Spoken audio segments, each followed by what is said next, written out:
And what a way to celebrate your 200th race. Jenson Button reminding us all why you press the button you do on a Sunday afternoon. Classic drama from the BBC. Well done, Jenson. A great drive, a great race. It was great to watch, Eddie. It was fascinating. You had everything, you know, the wily old fox, Jenson Button. Time and time we talk about it. He put his car in the right place. Yes, he may have had a little bit of luck, the rub of the green, so to speak, but he delivered, and he delivered emphatically. I thought it was an outstanding drive by possibly not the quickest car, driver combination, but he cleverly got it home in front of everyone else. And it was decisions behind the wheel that meant that he won this race. It was decisions on the pit wall and perhaps slightly behind the wheel as well that cost Lewis Hamilton this race. We'll talk about Lewis in a moment, but first, wheel-to-wheel McLarens. This is what we want to see in Formula One teammates racing. Well, we just spoke about that during the races unfolding. Isn't it really... It's pleasant to see that McLaren have an open policy. They allow their drivers to race. This was wheel to wheel. I don't see what's wrong with this. We should be served up with more of this. Well done to them. Let's hope this is some inspiration to the rest of the teams. Please, give us wheel to wheel racing with your teammates. Well, there's Jenson Button fighting back on Lewis, and it actually meant that because Lewis was eventually in the lead as they came round to make the decision about whether to stop, Eddie, Lewis was first, he got the decision, someone made the decision to go on to intermediate tyres, and perhaps it was that cost him the race and gave it to Jenson. Well, you might say that. I have a slightly different view on it. I still think that Jenson has the ability to feel the track, to feel the car, the conditions of the tyres. I think he has that extra little feel that I still think he wouldn't have stopped. We should ask him in time. I don't think he'd have stopped for the intermediates. I think it was a mistake that Lewis came in, but maybe he had to because the soft tyres wouldn't have probably got him to the end anyway. OK, we'll speak to the drivers. We'll hear from Jenson Button in just a moment in the drivers' press conference. But Martin Whitmarsh, the team principal from McLaren, is with us. We'll talk about Lewis in just a moment and the pit stop towards the end and the drive-through and other things. But first of all, the reason why you're smiling, Jenson Button, 200 races and another great win for McLaren. No, that's the way to celebrate. I think Jenson just drove a great race. He was calm, he was cool, he gave good information. He took risks, he pushed when he had to, but in these conditions, you have to take a little bit of risk. But I think he just drove it superbly, and just one of those great wins. He's just proving to be so powerful in these sorts of conditions, changeable, where you've got to be careful, you've got to read the conditions, and I think he just does a fantastic job. We know what a master he is, as you rightly say, in these conditions. But when are you going to allow him win a race in pure dry conditions? Because he's never done so in a McLaren yet. We'd want to see that at some stage. Well, we give him every encouragement to do that, Eddie. So maybe when we come back, I suspect it won't be pure dry in Spa, though, somehow. Let's talk about Lewis Hamilton then. A couple of decisions in the pit lane that people think may well have cost him this race. The first one was to go on to the super softs, and it was then thought he'd have to stop again while those around him were going to go to the end of the race. But probably more critically, going on to the intermediate tyres towards the end as a bit of rain came down. Whose decision was that?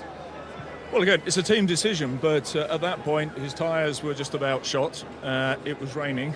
Half the field went on to the intermediate. Now, I'm sure he and we wish he didn't, but I think you've got to read when it's raining, your tyres are shot, and there was rain on the radar. You've just got to make that call. So half the cars came in at that point, all changed to intermediate, and clearly, with hindsight, you wish that hadn't been the case. Just as it would have been great to have gone on to the prime. I think Lewis was perhaps going through tyres quite aggressively, and we made some calls. I think that, and obviously a drive-through. But I think the great thing is he kept calm, he kept disciplined. We took another couple of places, fourth place, valuable points. Your view on the drive-through? Fair? I think it was tough because, if you're out there and you're aggressively forcing another driver, the fact is he spun, and in a consequence of spinning and correcting himself, someone had to go around him. So I think it's not an aggressive move by any stretch. But have a look at the rest of here.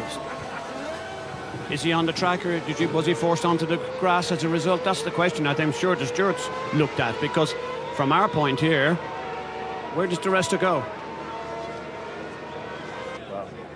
It's a tough call. I think it's a very tough call. But unfortunately, during a race, you can't odds it. You've got to pay attention to what the ruling is, act upon it.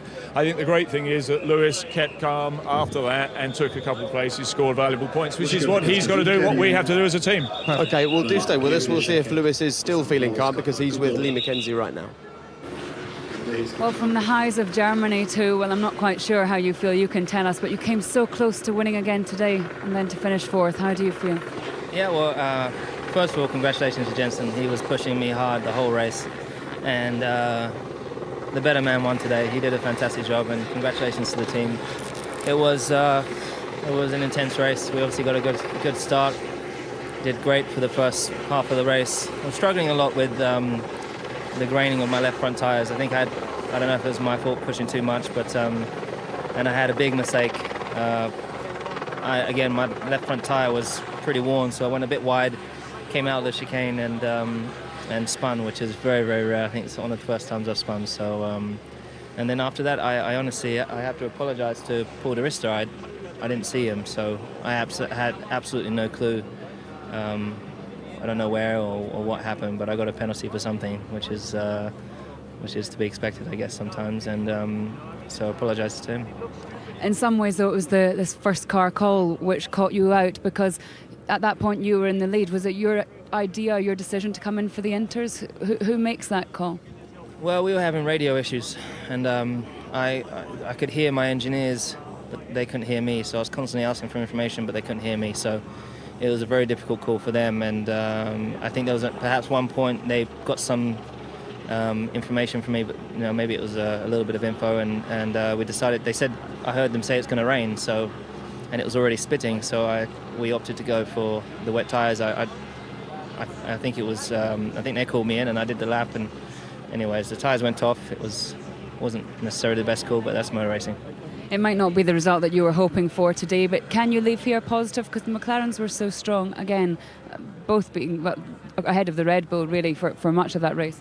Yeah, I think we can definitely say it's, the team have done a fantastic job, and for us to both be the most competitive this weekend, I think is a fantastic way to go into the break. Of course, we would have loved a 1-2. I feel like I let the team down a little bit, but we'll bounce back at the next race. Well, difficult moments, but good to still see Lewis Hamilton smiling, and this is the incident that he was discussing there.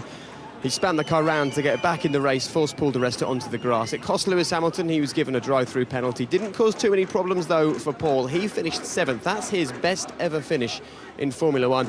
And just after that interview, this is a shot of Lewis and Paul having a conversation. We believe that Lewis Hamilton has apologised for that, so well done to him. Martin Whitmarsh is still with us. So, struggling to hear each other. Lewis says that you weren't hearing what he said, so he will now tell you categorically he would have been asking for slick tyres on that final pit stop.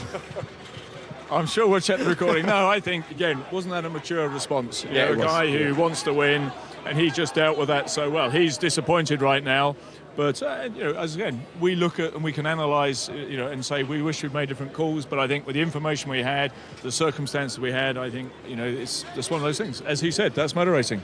And Eddie, I think it's important that we point out, actually, that Lewis has been pretty professional and mature all weekend, considering the difficult times that he's had earlier in this season. This has been, in some ways, a strong weekend for him, even if the result wasn't what he would have wanted. Some of the remarks at the end of races earlier in the season, and what we've just listened to and just witnessed here, you can't believe it's the same person.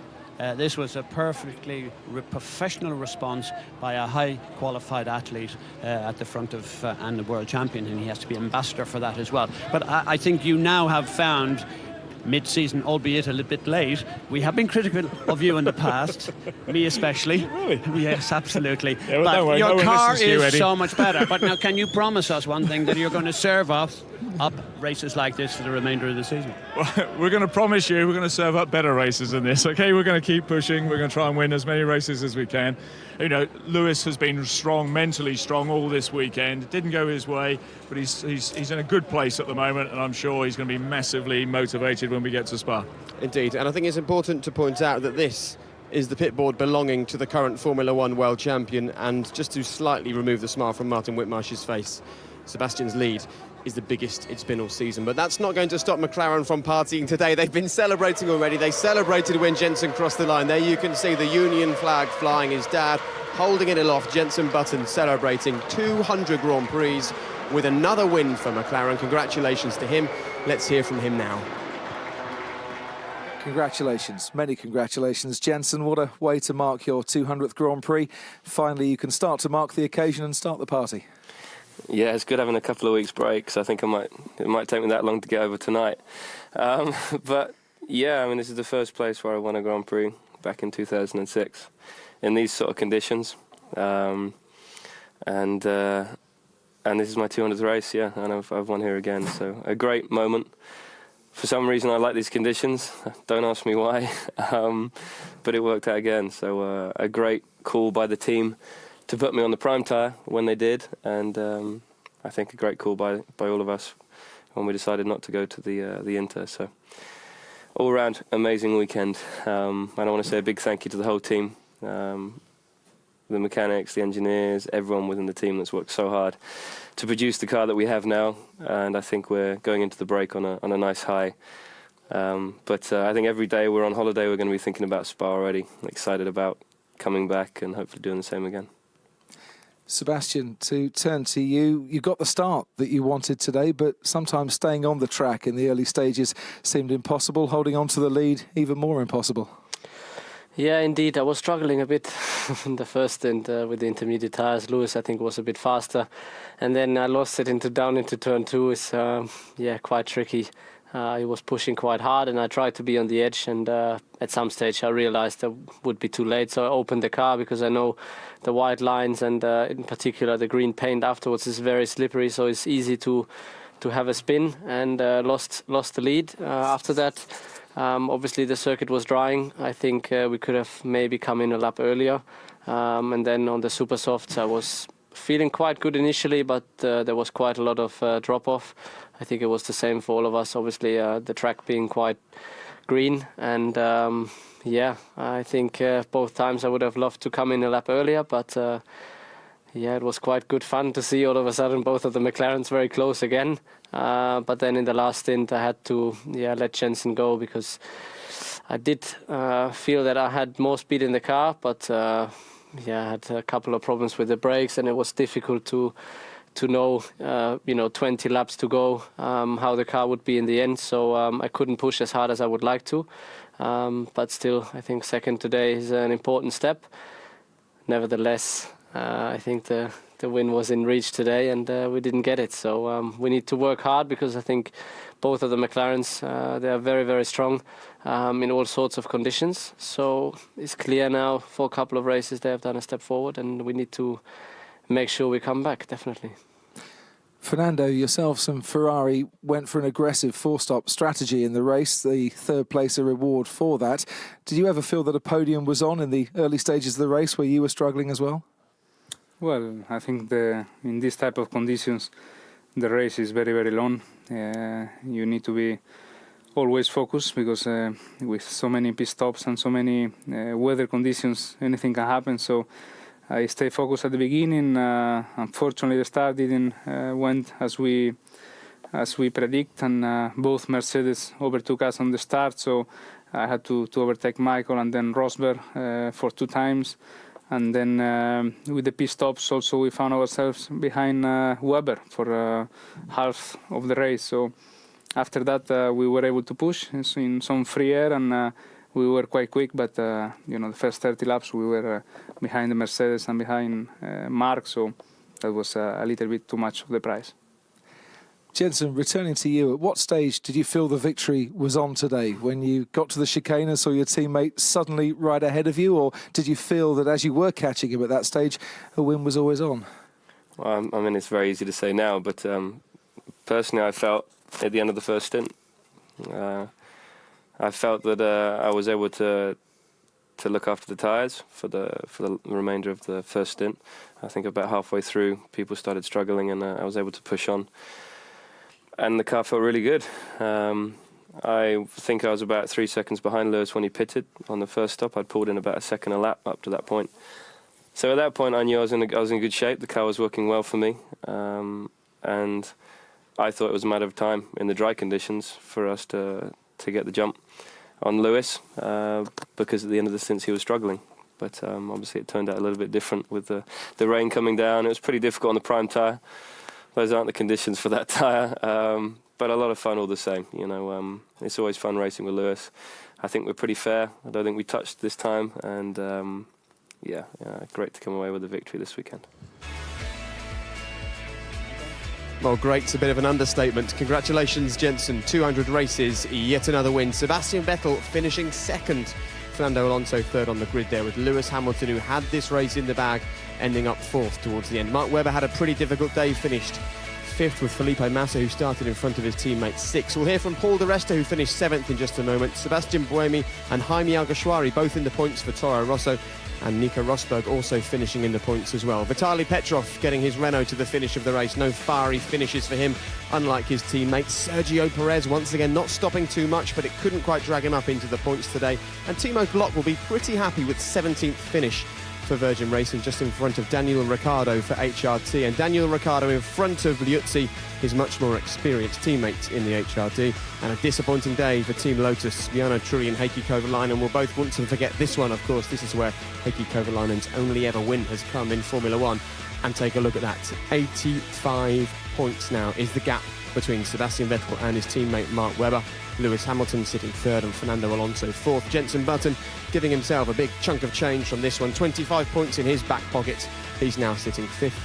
And for the Constructors' Championship, well, it was another big haul of points for Red Bull. 383 points. They are at the very top of the Constructors' leaderboard.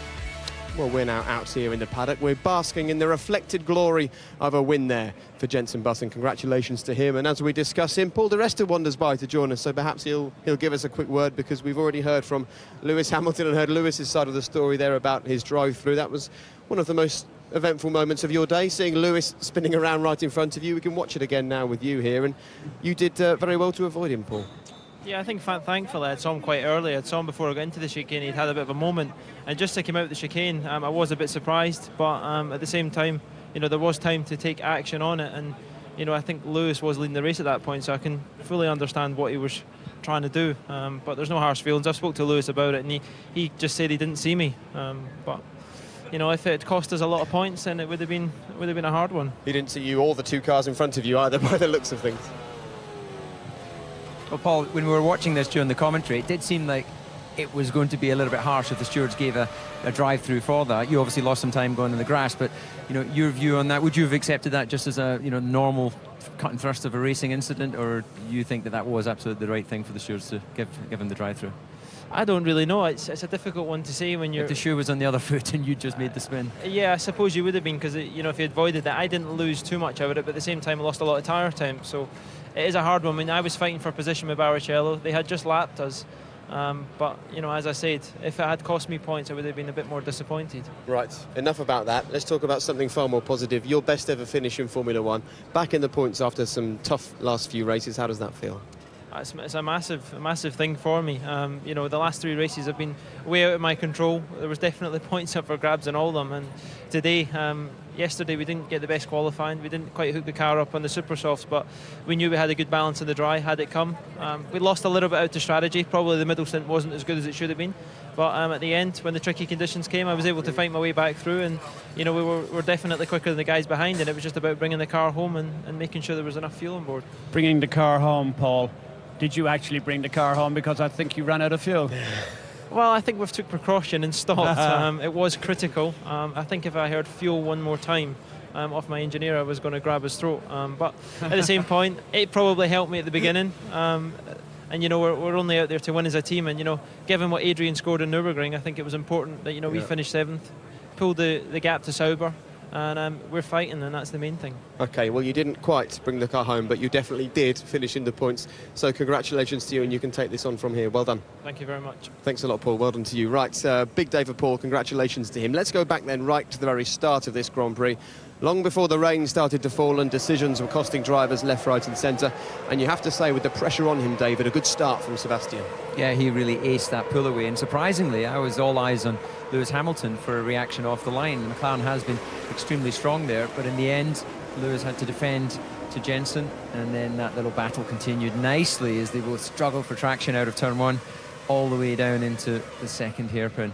And I think, as Jenson said in the press conference there, they've had some great battles this year. They've had some great battles the 2 years they've been teammates. And here we go from Button's point of view. He gets a much better drive. At this point, they'll be able to deploy curves. And then you can see just so close with his front wing. And then it looks like Lewis was using a bit more of his curves on the run down to the braking zone because he started to open out the gap. That's what an extra 80 horsepower looks like.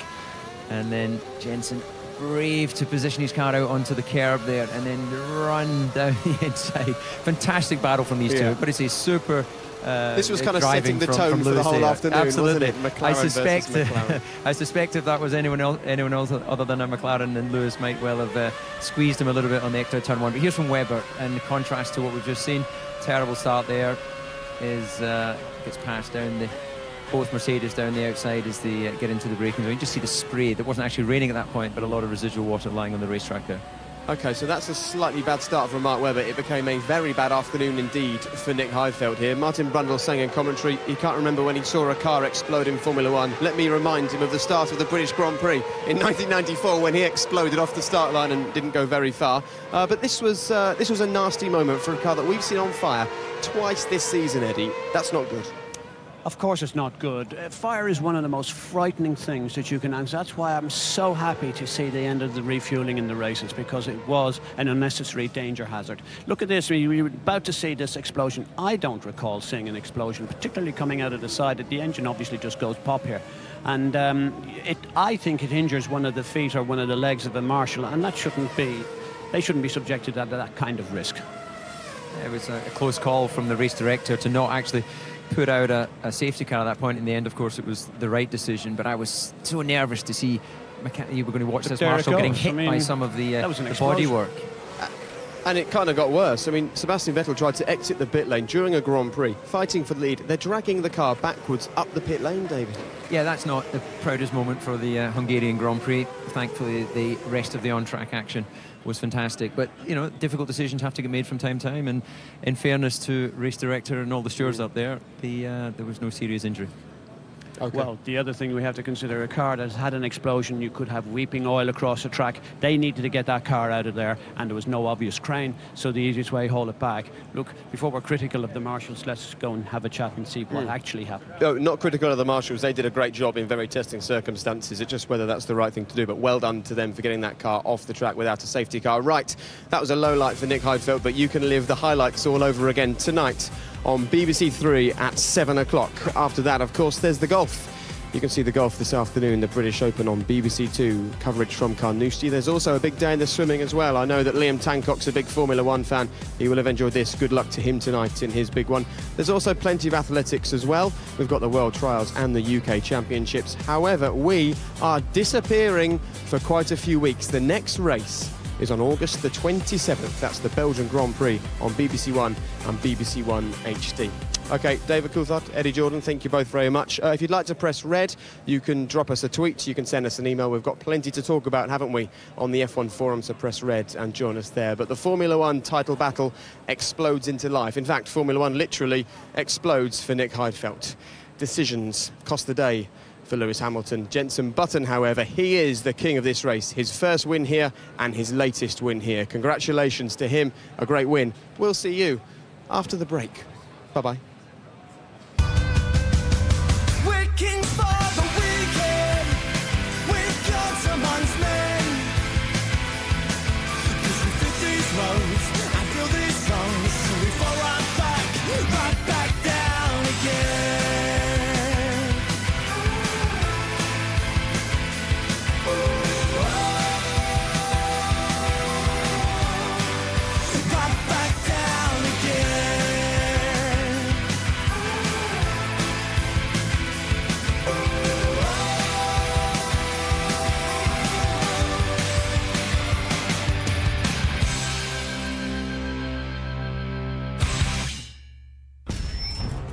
Next time on Formula One, Round 12, Belgium.